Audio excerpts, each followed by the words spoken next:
Before we start, I don't know if this counts. Anyway, so that QR code on the bottom screen will take you to our Linktree, which I'm sure will be very interactive right now, given how much internet reception you have.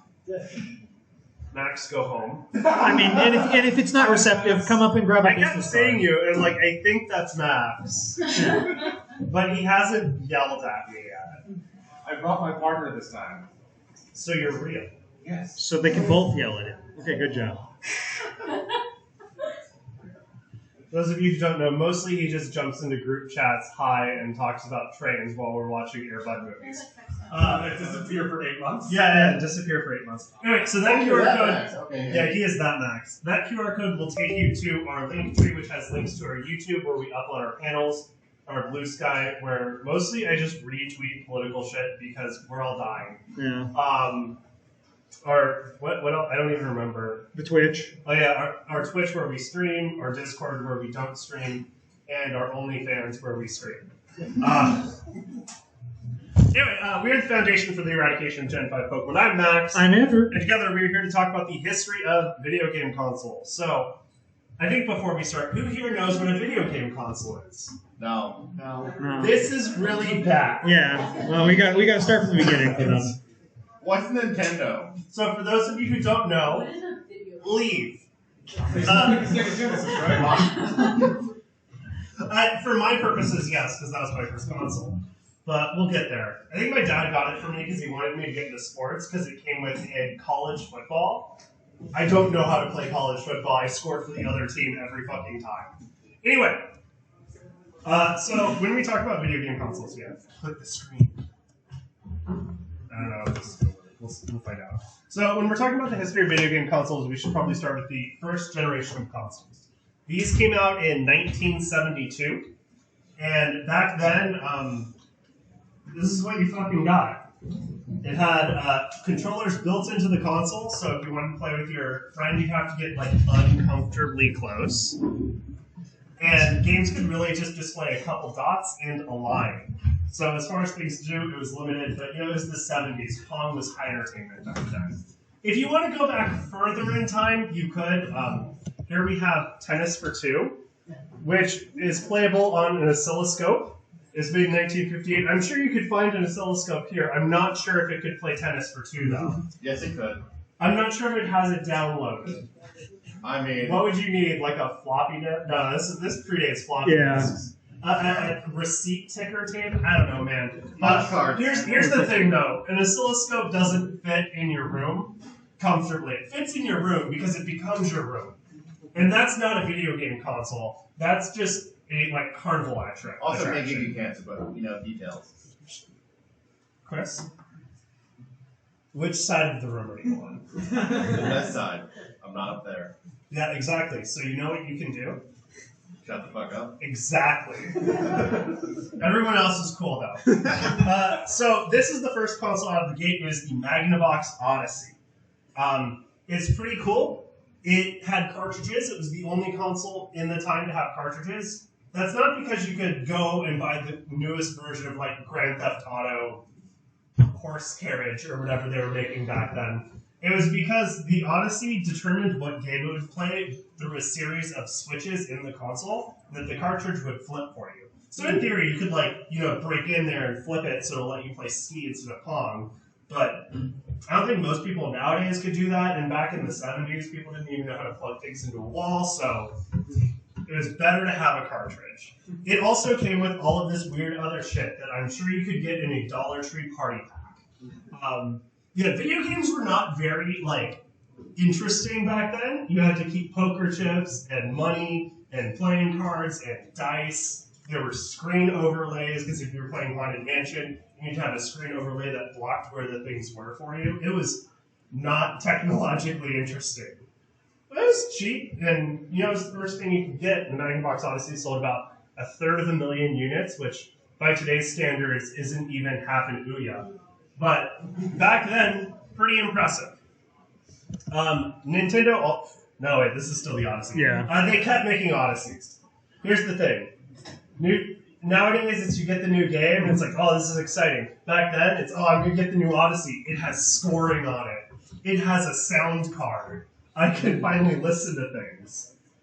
So it made the market kind of rough. We'll get to that in a bit, but you have to get the new console every time instead of just getting a new game or a new graphics card or whatever you like. Nintendo also competed in this generation. Okay. This is the Nintendo Color TV. It is the only video game console in the first generation that displayed color. Good job, Nintendo. Please give us free stuff. Are they listening? Are they going to give us free stuff? They already gave me free stuff. Yeah, we did it. Anyway, a couple different versions of the Color TV came out. They cost from anywhere from $100 to $600 in today money. Though I calculated that like 5 years ago, so at this point that's probably like $3 billion given inflation. Oh, this is a presentation. This is a presentation about the history of video game consoles. If you would like to learn about the history of video game consoles, you're free to come in. If you do not care about the history of video game consoles, I understand. In general or just Nintendo? In general. Yeah, in general. Oh, okay. Yeah. See, I'm already not talking about Nintendo. I see. We've moved on to the Coleco Telestar. I wonder if my one of my favorite consoles mentioned like Neo Geo. Is it this one? Neo Geo? Is it the Coleco Telestar that could let you do a Grand Theft Well, you Auto? guys are gonna be safe for later, so yeah. What? I mentioned the Neo Geo, yes, Alright. because it is a console that exists. And Neo Geo, and I like the PS3. Too. Okay, you can get the fuck out. That's a bad take. Get the fuck out. Hey, Anyway, the PS3 is great. Come on. We have a panel that Can we are you currently close running. the door? Actually, I don't like it. All right, okay. Anyway, Have a good one. take him out. Okay, please don't close the door. Please make sure he follows my Linktree account. Anyway, so that is one of the various versions of the ColecoVision, or sorry, the Telestar. God, those were fucking weird. They released 14 different consoles over like 5 years. And yeah, no, that one has a gun. I don't know what game it was, but yeah, it had a gun. It had a gun, a steering wheel, and had knobs for Pong. I mean, it was just a Pong clone, so it was just Pong with guns now. Yeah. We're Americans, you know what we like. You shoot the ball. Anyway, there's a problem when a company releases 14 different versions of a console over 5 years, and they're only one company in the market, is you get the crash. Most of you are aware of the video game crash of the early 80s. That's actually the second video game crash. This is the first video game crash where people went into the store and went, what the fuck are these? Yeah. I'm confused. Can we just have a console that, I don't know, lets me go and buy games for it? And that's when the second generation video game console showed up. This is the Atari generation. It's known as that because of the 6 things on the screen now. The only one you can name is the Atari. I can name the backtracks. I fucking love the Vector X. It is the weirdest thing. So yeah, that thing is all vectors as graphics. It comes with the TV built in, and it is ugly as all sin. And it's beautiful. So this generation is also the only generation that Nintendo didn't compete in. They were too busy making trading cards or sex hotels or something. But we had Milton Bradley, so that's pretty cool. So this generation, in addition to cartridges, we started to see modular controllers, meaning you no longer had to sit with the console in your lap to play games, which is good. I mean, most of those consoles were battery powered back in the first generation, which is weird, because they still had to plug into the TV.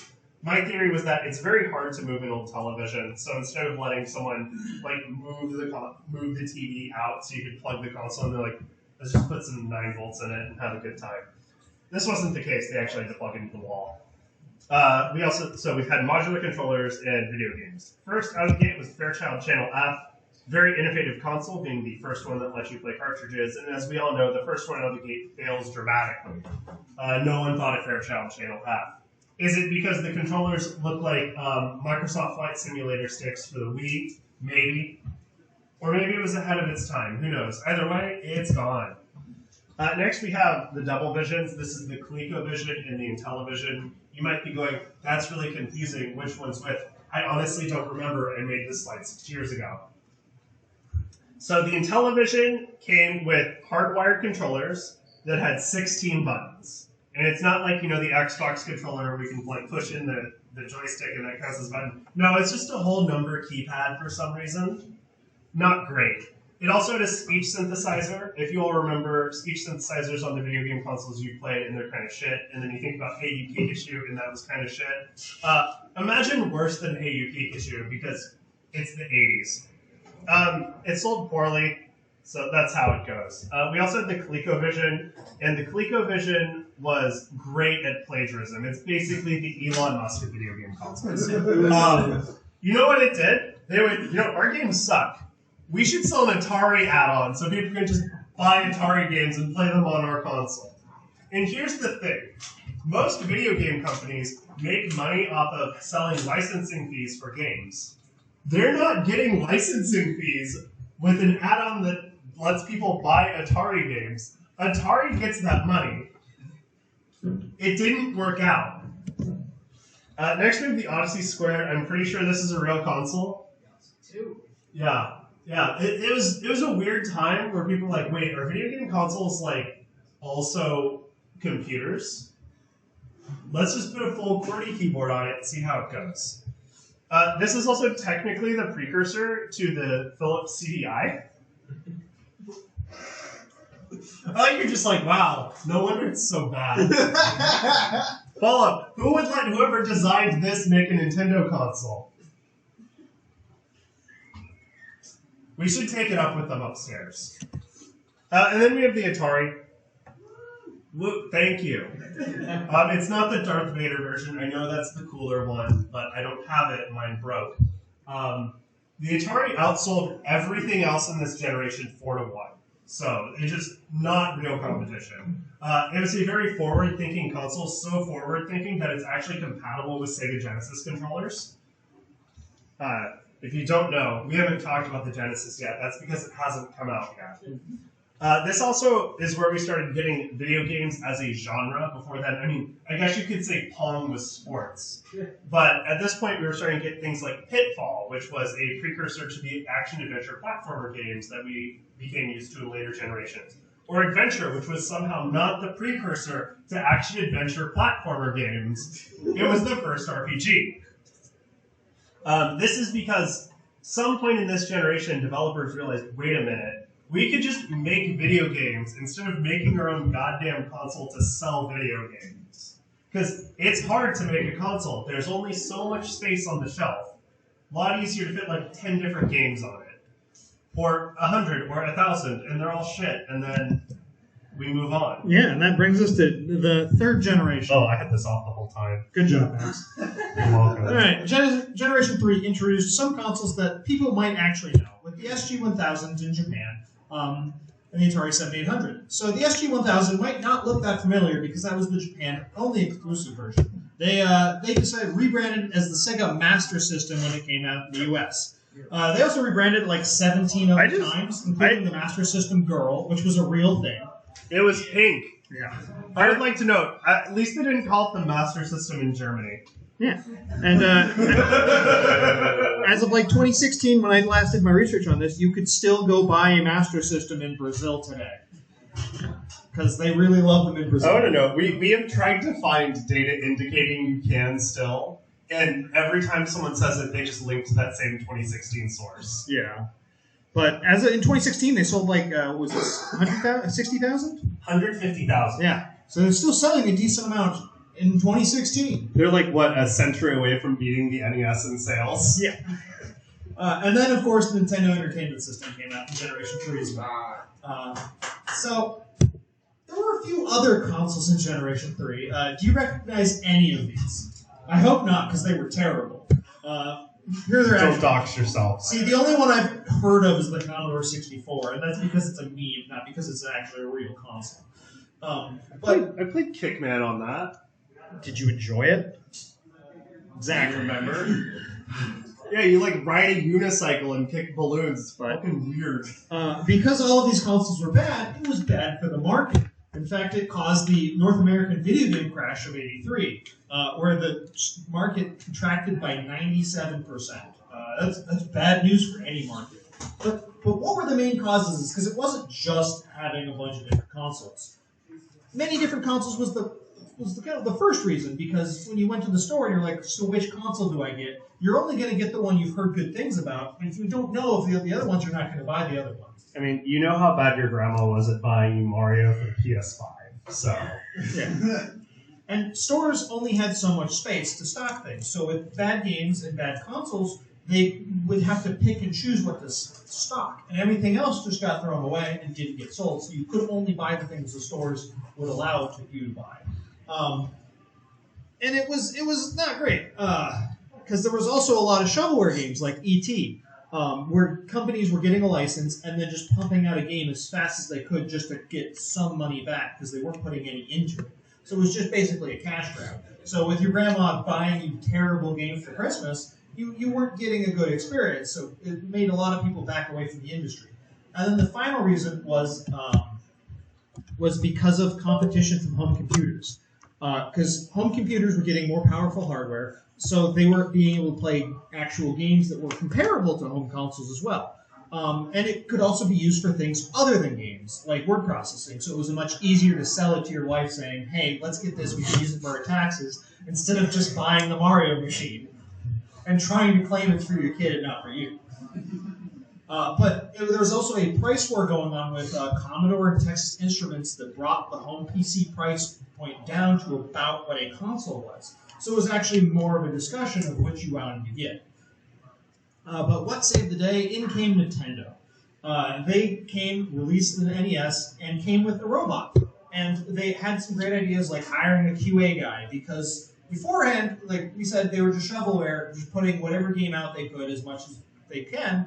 And Nintendo said, no, you guys are limited. You're only going to be able to put out a couple games a year, and they have to go through QA, and we have to put our seal of approval on it.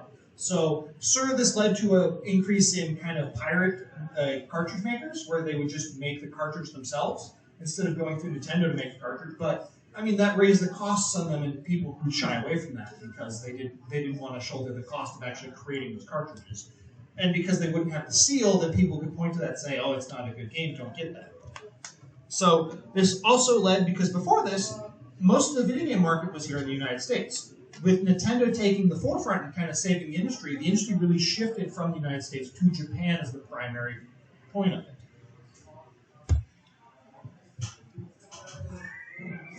Hi again. Yeah. I missed all of you so much. So, with Nintendo kind of saving us from the brink of having to have real lives, we got the 4th generation of video game consoles. Now, this started in 1987, which seems a little early because most of you are familiar with the Super Nintendo, which didn't come out till 1991. Nintendo was cooking for a while. It was still in the oven. Sure. But it's fine. We got some other cool stuff. This is the first generation where we started to see consoles transition away from cartridges and towards discs, which were a much cheaper format to produce, could hold more memory, and kind of let developers do whatever they wanted because there's less control over production of optical discs compared to specialized cartridges, which is something that definitely will come up later for a company that none of us know about. This is also when we started to see polygons used. No more vector acts, sorry everybody. This is also where video game companies started having actual handheld consoles instead of whatever Tiger Electronics was doing, because I don't think that counts. If you count the Game & Watch as a true handheld, you shouldn't. As a Game & Watch main, yes. You're not a person. I mean, my brother's a Game & Watch main, so what's wrong with you? We'll go in doubles. He'll be Game & Watch, I'll be Ganondorf. We got rolled by a duo who did that once, and that sounds fun, and that's all we do now. So, 2 consoles that existed. First, we had that one guy who Left's favorite, the Neo Geo. Now, the Neo Geo is a very interesting console to have be your favorite, because it indicates that he's probably rich. The Neo Geo release... God, I'm doing this out of order because I wanted to give him shit. So the Neo Geo cost around $700 in 1990 money. Ooh. Yeah, it released at $700. You thought that PS3 at $600 was bad? Neo Geo said, hold my beer, I'm going to travel back in time. And die. Yeah. They did follow it up with a disc-based Neo Geo that came out after the PS1 was out, but was worse. That's how it goes. The Neo Geo's whole thing was that it played high-quality ports of arcade-like games. So it was easily the strongest console of the generation. But It was $700 for a Neo Geo and like $200 for a game, and no one's doing it. On the more affordable side, which honestly I could put a car there and it would work, we have the TurboGrafx 16. This was the first console out of the gate. It was developed by NEC and Hudson Soft, meaning that for a brief period of time, Bomberman, the most based video game mascot, had his own console. It sold about 10 million units through its several iterations, which sounds good when you compare it to the Magnavox Odyssey selling 1/3 units, but yeah, at this point, that's not very good. So it kind of just, yeah. Consoles you may recognize in this generation, we have the Super Nintendo and the Sega Genesis. Yeah! Genesis does what Nintendo. You mean not sell as well? What I love is the Genesis released 2 years before the Super Nintendo, and the Super Nintendo nearly caught it in international sales in like 2 months. Because the Genesis, for some reason, instead of releasing with Sonic the Hedgehog, released with Altered Beast. And no offense to furries, but trying to sell a console only to the furry demographic in the early 90s is not the best idea. Give it about a few decades. Yeah, it might work now, but it would still as a niche console, not as like a big international player. Anyway, so the Super Nintendo sold 49 million units. It's family friendly, as you can tell with the gray and the purple, and the fact that you could probably cut yourself on it. It had a Game Boy expansion. It almost had a CD expansion. Sony totally didn't develop the sound card for it. You know, normal stuff.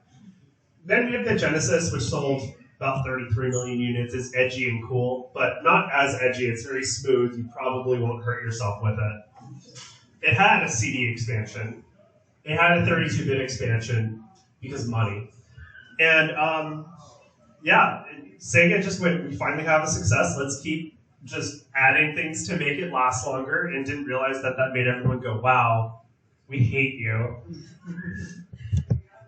We also had some handhelds. Here we have the Atari Lynx, the Sega Game Gear, and the TurboGrafx 16. Great consoles. Color displays. Backlighting. TV tuners. I sat outside with my Game Gear once and watched Discovery Channel on it. It was great. I got to see some dolphins. Huh? Yeah, that's the thing. If you have color display, backlighting, and a TV tuner, you're not going to have very much battery life. 60 minutes in 14p. Dude, don't.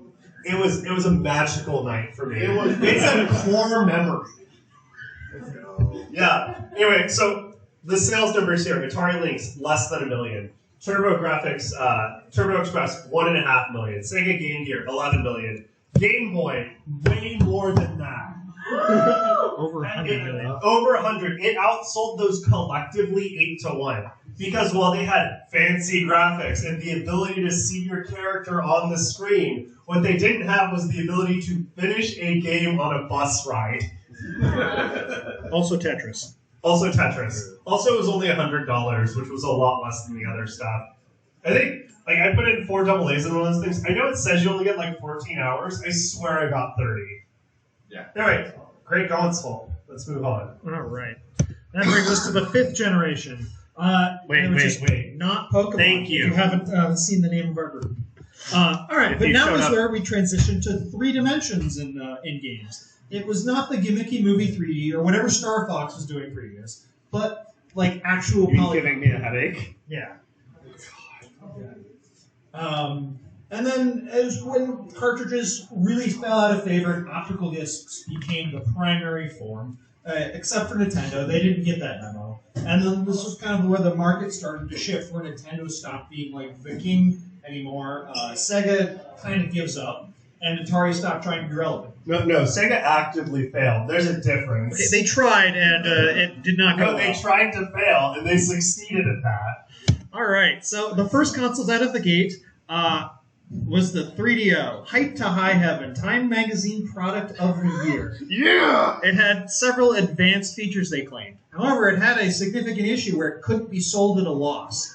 So it retailed for $700 on launch in mid-1990 money. Is because when they went to manufacture it, they're like, we're going to outsource it. So, like, if you can see, Panasonic made, like, part of it. they're like, okay, so Panasonic's going to help make it, but Panasonic only makes money on the console itself. They don't make money off of the games like most companies would when you make a console. So they have to charge a full price when they sell the console. They can't recoup anything. So the console price was crazy high. And we think it sold at least 1 million units because that's how many copies of Gex reportedly sold. A lot of that is because 3DO, the company, was actually founded by the former head of EA Games. He quit being the head of EA to make the 3DO console. It was, for what it's worth, it was a very friendly console for game developers. So it had a lot of games on release because they were paying like $3 per game instead of $15 or something like that. But that doesn't matter when you have to spend $700 on a console, and also the controller's daisy chain. Yeah, there was only a single controller port on the console, so if you wanted to plug in a second controller, you had to plug it into the first controller. That was how you had multiple controllers. If you've ever played with someone who moves their hands around while they're playing, it's not end well. Or if you play with a younger brother who's going to unplug you so you can absolutely win. Yeah. It could play music, though. You could listen to music on it. All right, and then we had the Atari Jaguar, which sold a cool 250,000 units. Yeah. So slightly more than the advertised 64 bits it had. It also missed the memo. It used cartridges instead of CDs. Pioneered the brilliant strategy of not releasing any games.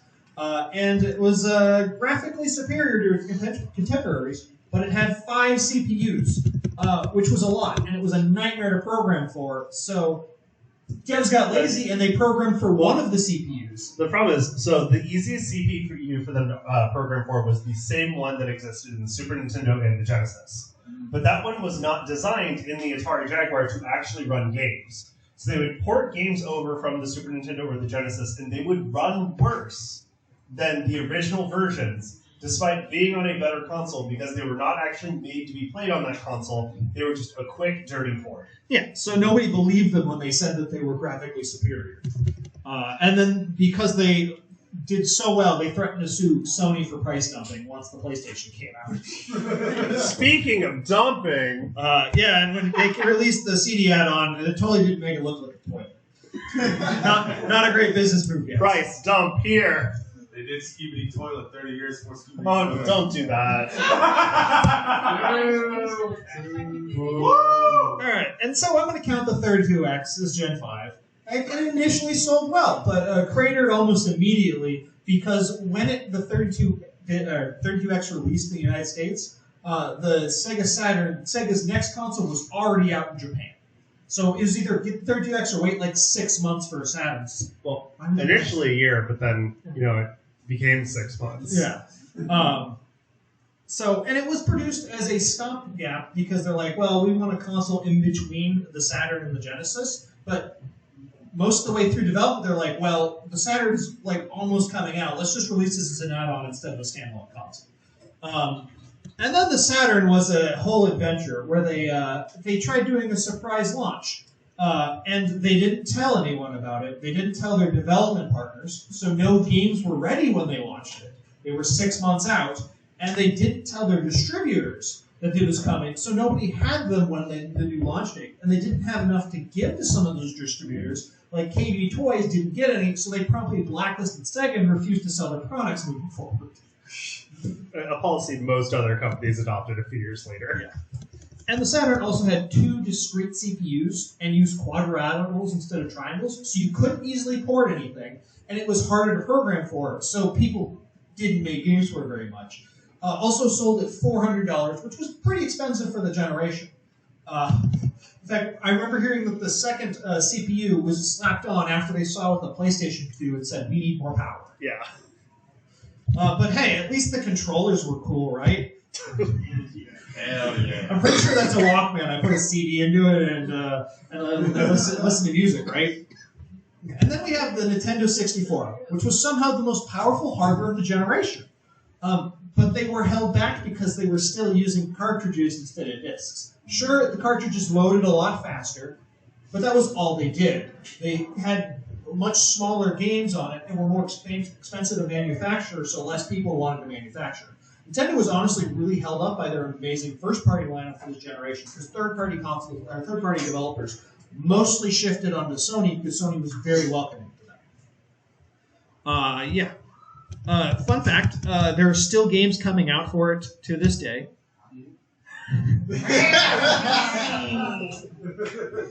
Maybe not officially, but they're still coming out. And then that controller was made for people with 3 hands. Great job, guys.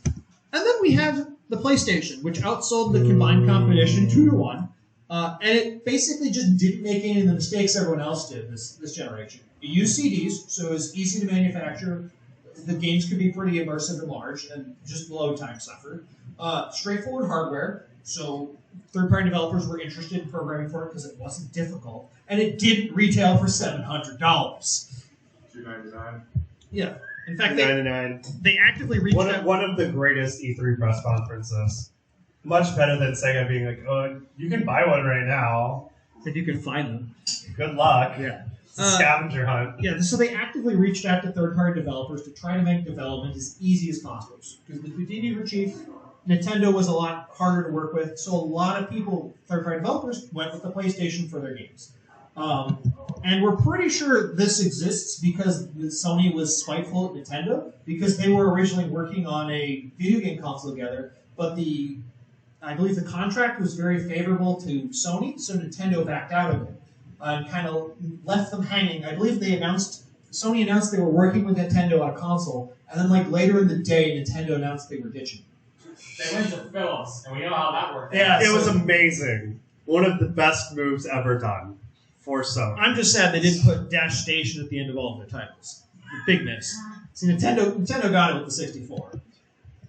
All right, and then we have the Dreamcast, which I'm going to count more as a Generation 6 console because it was kind of a Gen 5 console, but it was much closer in what was happening with Gen 6 because this was games for the 20th century, where first generation with focus on cross-platform, where you had games on all the different consoles, so it mattered a lot less what console you had. You had first-party games, sure, but third-party games, you could get your what are some? You could get your Call of Duties. Yeah. Call of Duty. Yeah, your Maddens. And this is also the generation where your college footballs. No. But this is also the generation where home computers started to come back into the video game fold.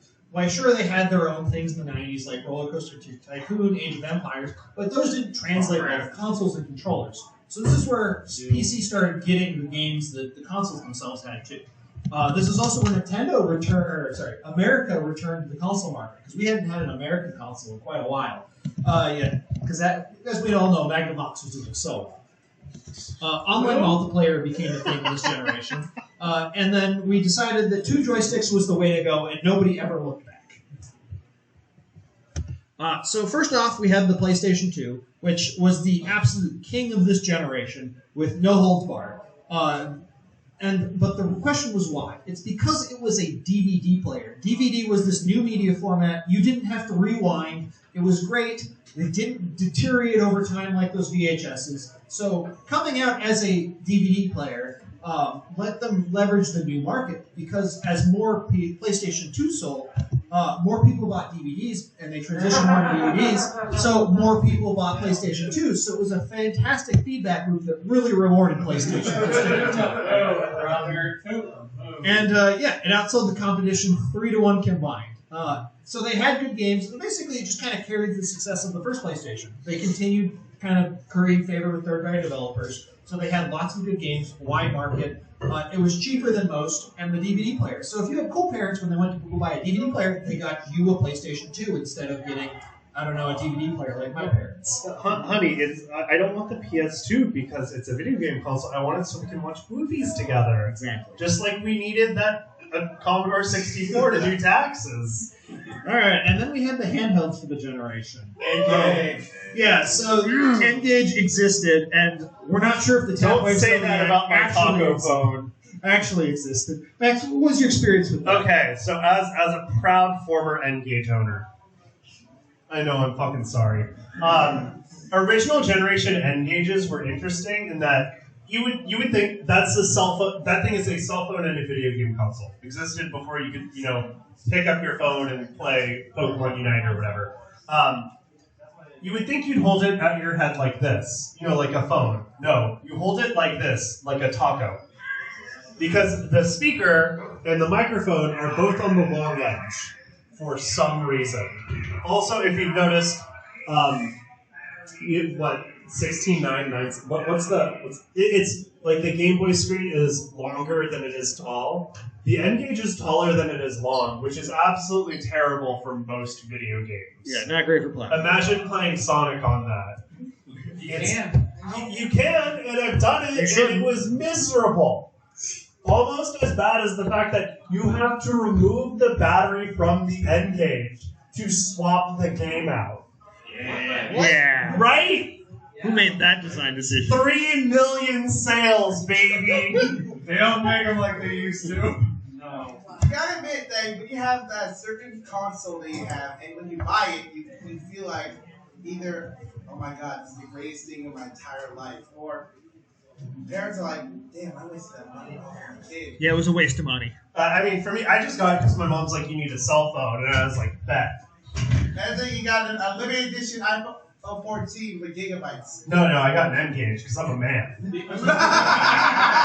The only N-gauge game I played was the Metal Gear game on there. Okay, I haven't I'm played sorry. I think a blanket I'm sorry to everyone who's used an N gauge. I think Nokia owes us that. They did release N gauge as a marketplace at some point.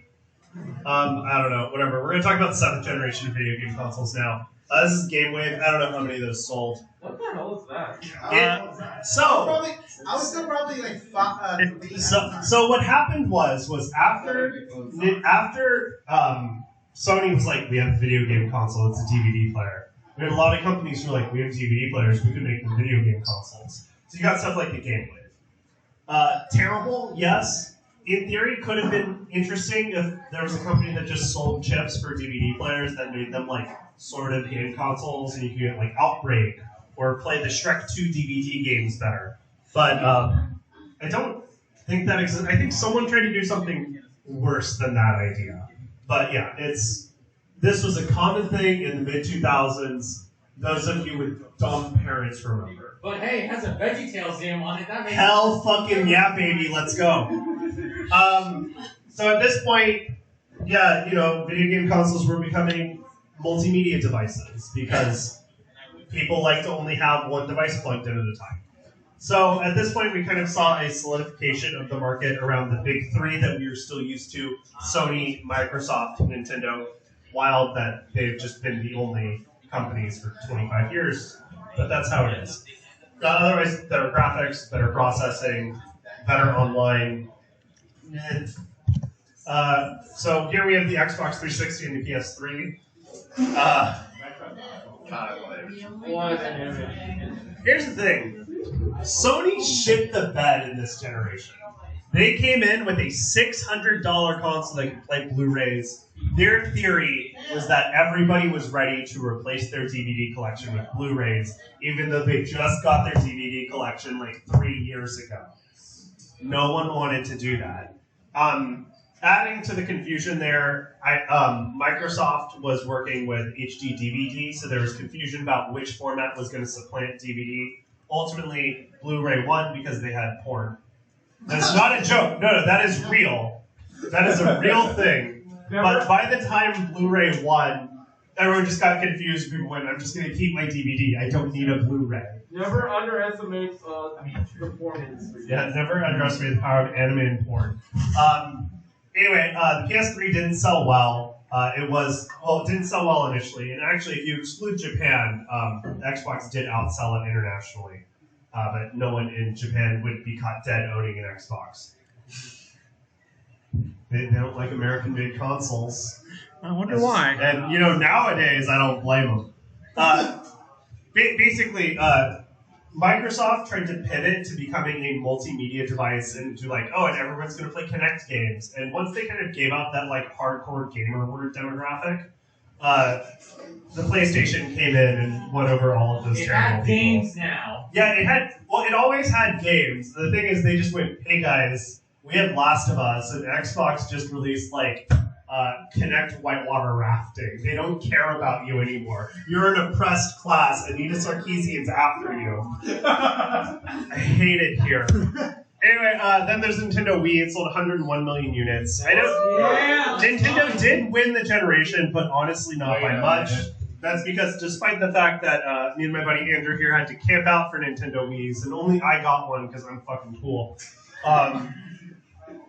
At some point, people realized, wow, they're not making anything good for this anymore. I have to get a real video game console now. Additionally, we had the handhelds of the Nintendo DS and the PlayStation Portable. Look at how much per screen. Sure, the PSP's outselling the DS, but just barely. This is the best Sony's gonna get. This is the best attempt anyone had at competing with Nintendo in the handheld market. Well, until there wasn't a handheld market, then Nintendo didn't win anymore. But it was fun. Sony tried to do their own DVD format again. They're like, well, DVDs work for the PS2. Blu-rays didn't work for the PS3. So we're going to do UMDs for the PSP. UMD is a Universal Media Disc. By Universal, you would assume it works for most things. No, just the PSP. And I don't know about you, but I'm not going to spend $30 on a version of Kill Bill that I can only watch on that. It lost. Turns out hardcore gamers don't want to play, like, GTA on the go. No, they want to play Animal Crossing. All right, and now we're on to Generation 8. As you can see from the final sales numbers, the PlayStation 4 had kind of a commanding lead. Xbox did all right. And the Wii U just kind of failed because it tried that patented strategy of not releasing any games. It had Smash Brothers, it had like Pokemon Tournament, and then I don't think they had anything else. There was Zombie U. Yeah, exactly. Nothing mattered on the Wii U. To be fair, like every developer immediately gave up hope on that thing. Yeah. It was out for a week, and they're like, What's that little thing in the corner over there? Oh, that's the You don't have Ouya. to talk about. No, I don't have we to talk don't about talk the Ouya. about the Ouya. It exists, nothing more, no information else is yet. You imagined it. Actually, real quick, who doesn't know what the Ouya is? I don't know what. Okay, cool. The Ouya was an attempt to make basically a Raspberry Pi video game console. It was functionally going to play off of the Google Play marketplace of games. So it was going to be a home console that played phone games. The only good game that came out of the Ouya as an Ouya exclusive was Towerfall. So if you played Towerfall, that was an Ouya exclusive. You look really upset to know that. Towerfall's great. It's the one good thing Ouya gave us. Also, the console, you had to replace the face on the controller to replace the batteries. The batteries were inside, so you had to pop the front of it off. Ew, what the hell? Right? It's almost as bad as removing a battery to swap a game on an N-Gage. But not quite. So, yeah, Nintendo definitely had a few issues this generation. One of them was actually the naming scheme. Because the Wii U, people weren't sure whether it was an expansion for the Wii or a new standalone console. For just someone at the store, so people shied away from it because they didn't know. Yeah, the Xbox was fine, but they committed to the Kinect, and people really didn't like that. Having a camera that was always on, pointed in your living room. Microsoft, always watching. So, yeah, people weren't a huge fan of that, and PlayStation 4 just kind of proved the goodwill they had in Generation 3. To be fair, Ring Camera has basically replaced that as their entire market idea, and it's worked. Yeah, so PlayStation 4 just kind of continued saying, we're the hardcore gaming machine, and kind of let them pull ahead. So they became the kings of this generation. And then we had the handheld market. So PlayStation attempted again, failed. Nintendo did pretty well, but they all lost in the end because phones entered the market, and they can't compete with the phone. Not even close. So this is where everyone kind of stopped trying to be a dedicated handheld, and Nintendo ate their own face. Hey, it worked. The Switch is doing pretty well, I guess. But they Let's do it next month. they cannibalized their own handheld line to become it. It's fun because they didn't know if they were going to cannibalize the handheld line with the Switch coming out. So, is this going to be its own line? Are we still going to have a 3DS going forward? Like, when Nintendo released the DS, they weren't sure it was going to replace the Game Boy Advance. They thought they might have 3 pillars for a while. Then it immediately replaced the Game Boy Advance because, shockingly, people don't want to carry 2 devices on them at all times. That's why I don't take my work phone with me when I'm walking around at work. It's a bad idea. You should do that. So yeah, Nintendo did really well. PlayStation's doing really well. Xbox is here. I don't know. I don't think that modern video game consoles, like as a thing to study, is very interesting because it's just kind of the same thing again. The main thing we're seeing at this point is Xbox is just like, hey, you want Halo? You can have Halo. Your Like, taco phone is an Xbox now. yeah. Everyone can have Halo. It's free. Yeah, the signals we're getting from Xbox is actually that they're kind of moving out of the console market and they're more kind of doubling down on the multimedia center idea. To be fair, Microsoft has never looked at Xbox as this money-making device, and instead something to get cameras in your living room. That's what they want. They want you to be like, just to have stuff in your living room, and also we'll put a camera on it. Wouldn't that be nice? We'll catch a robber. If they just said it'll catch robbers, I'm sure everyone's mom would have bought them a Kinect instead of a PS5. Anyway, yeah, we have to end, don't we? Yeah. Yeah. A little bit of disruptions earlier, so you'll have time to wrap up. Okay, yeah. Anyway, there's the Steam Deck. They tried to compete with Nintendo. That's not working out very well. It's actually doing fine. They're not producing fast. Like they're not trying to scale like That's the fair. console. I mean, They're trying to be a niche, and they're fine with that. I just want them to outsell the PS Vita. Like, that's my dream. So far, they've outsold the Ouya. That's nice. If you can't outsell the Ouya, what's wrong with you? I would have tried making a Valve joke, but there are no Valves in this room I can find. I appreciate it. No, don't help him. Another thing we saw in Gen 9, at least for a while, was the proliferation of classic console. Sorry, that's what Google gave me for classic consoles. Classic consoles. So there was a while where we're like, are we going to get an N64 Classic? Is a GameCube Classic a thing that might exist? No, it turns out that Nintendo is just kind of using the NES and the Super NES Classic as a way to stop the bleeding because The Wii U. the Wii U was terrible. The 3DS kind of face planted upon release. So Nintendo was supported by just robbing their own corpse and amiibos. Sony tried to get in on it. They didn't know how to make a classic console. They did a terrible job. But otherwise, these have just kind of existed as a niche market of things you could buy at a Walgreens. Yeah, and they've kind of moved away from them moving forwards with the virtual consoles, where you can just play the libraries on your existing consoles. So I don't expect to ever see more of these. Yeah, video games as a rental service. Everybody loves not owning their own shit. I agree. The panel is over. That is terrible. If you had fun with this and you'd like to watch more of our content, this is our driest content. Most of it else is more funny. Come get a business card. Yeah, we have business cards. Again, that QR code will take you to our social medias. We have a YouTube where we upload our panels. We have a Discord where you can message us. We have an OnlyFans where you can message us.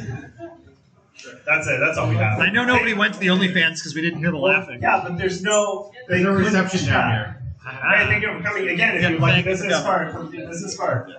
Get a ribbon. Come get a ribbon here. We have stuff. Someone joined the Discord. Wow. I know you have. Would you like a ribbon? Yeah. I mean, they don't have badges here. We don't have Sick. Well, you guys can have ribbons because I can put it on something. So wardroom is that front room, right? Alright, cool. Is that where Thomas is? 3. Yeah. Sick. I hope everyone had a good time. Enjoy your con. See you guys. Take care. I got a signal that was. By the way, I feel serious about making you ribbons for CarrierCon if you want them.